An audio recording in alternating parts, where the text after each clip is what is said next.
আসসালামু আলাইকুম। আশা করি সবাই ভালো আছেন, সবাই সুস্থ আছেন।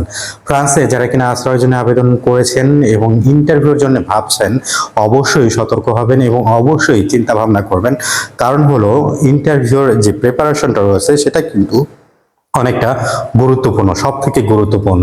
কারণ হলো আপনারা যে ইন্টারভিউটা দিবেন সেখানেতে আপনাদের সততা এবং আপনারা যেটা বলছেন সেটার সাথে আপনাদের কাহিনীর মিলটা থাকতে হবে। যদি কিনা না থাকে তাহলে কিন্তু সমস্যাটা শুরু হয়ে থাকে এবং অনেক ক্ষেত্রে দেখা যেয়ে থাকে অনেকেই যেটা আগে বলেছে বা তাদের জীবন কাহিনীর সাথে যেটা কিনা উল্লেখ করে দিয়েছিল সেটার সাথে কিন্তু ম্যাচ করে না।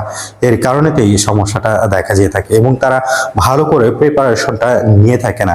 প্রিপারেশনের সময় আপনাদের যেটা কিনা মাথায় রাখতে হবে সেটা হলো আপনারা যে কাহিনীটা বলেছেন সেই কাহিনী অবশ্যই যদি কিনা নাও ঘটে থাকে আপনাদের সাথে, আপনাদের ভাবতে হবে সেটা আপনাদের সাথে ঘটেছিল।